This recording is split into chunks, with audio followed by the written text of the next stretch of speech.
नमस्कार। आज हम हिमाचल प्रदेश की नदियों के बारे में पढ़ेंगे। तो हिमाचल प्रदेश में प्रमुख 5 नदियां हैं।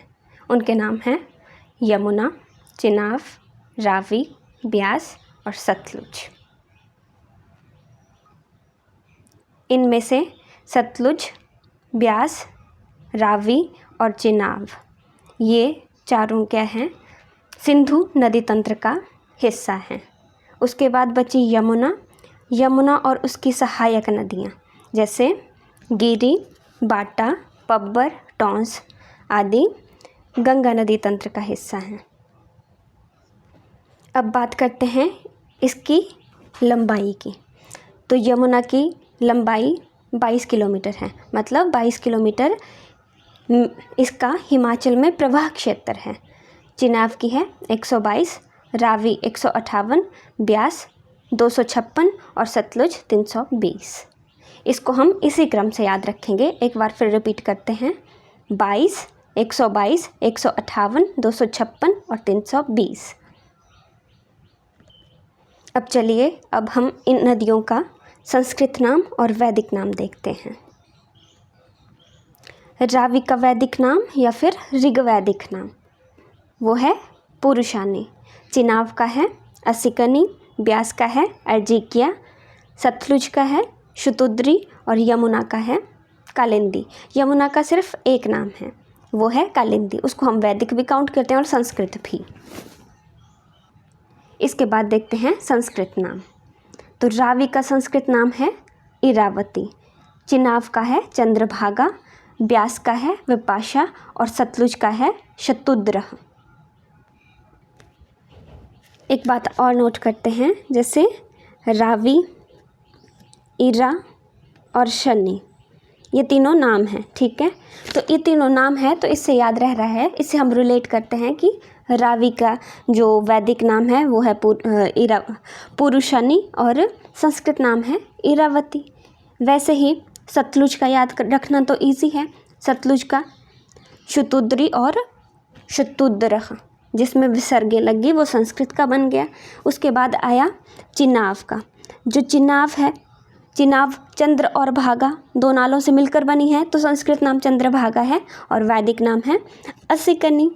उसके बाद ब्यास का आया, ब्यास ब से स्टार्ट होता है, उसी तरह से विपाशा और ऋग्वैदिक नाम है अर्जिकिया। इस तरह से हम इसको इजीली याद रख सकते हैं। अब बात करते हैं इन नदियों के उद्गम स्थान से, ये कहाँ से निकलती हैं।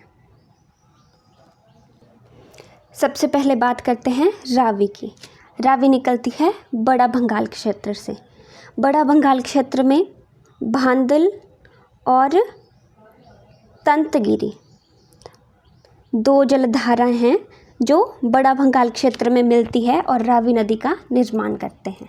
उसके बाद देखते हैं चिनाब। चिनाब कहाँ से निकलती है, बारालाचा दर्रे से।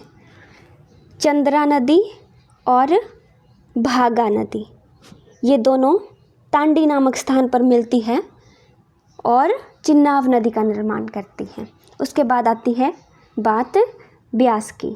ब्यास नदी है वो रोहतांग दर्रे से निकलती है, रोहतांग दर्रे के ब्यास कुंड से, जिसको हम भृगु तुंग भी कहते हैं।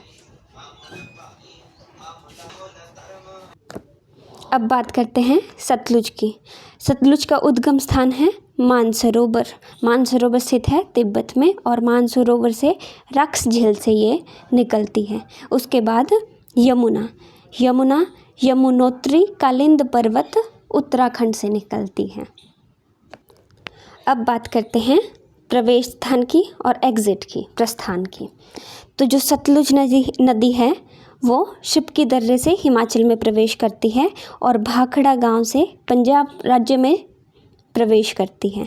उसके बाद जो यमुना है वो यमुना खोदरी माजरी से हिमाचल में प्रवेश करती है और तजेवाला से हिमाचल को छोड़कर हरियाणा में प्रवेश करती है। उसके बाद बात करते हैं रावी की। रावी खैरी नामक स्थान से जम्मू कश्मीर में हिमाचल को छोड़कर चली जाती हैं। उसके बाद बात करते हैं चिनाब नदी की। चिनाब नदी संसारी नाला के पास हिमाचल को छोड़कर कश्मीर में प्रवेश करती हैं। उसके बाद ब्यास, ब्यास जो है मिर्थिल कांगड़ा के पास, मिर्थिल कांगड़ा के पास हिमाचल प्रदेश को छोड़कर पंजाब में प्रवेश करती हैं। अब बात करेंगे नदियों के किनारे बसे हुए शहरों की। रावी नदी के तट पर बसे हुए प्रमुख शहर हैं चंबा और भरमौर। चिनाब नदी के तट पर बसा हुआ प्रमुख शहर सिर्फ एक है, वो है तांडी। ब्यास नदी के तट पर बसे हुए प्रमुख शहर हैं कुल्लू, मनाली, पंडोह, मंडी, नादौन, सुजानपुर और देहरा। उसके बाद बात करते हैं सतलुज की। सतलुज के पास हैं कल्पा, रामपुर, तत्तापानी और बिलासपुर। यमुना नदी के तट पर है पांवटा साहिब। आज की वीडियो में इतना सा, बाकी की इन्फॉर्मेशन हम कल अगली वीडियो में देखेंगे। आई होप आपको वीडियो पसंद आई हो। Thank you so much.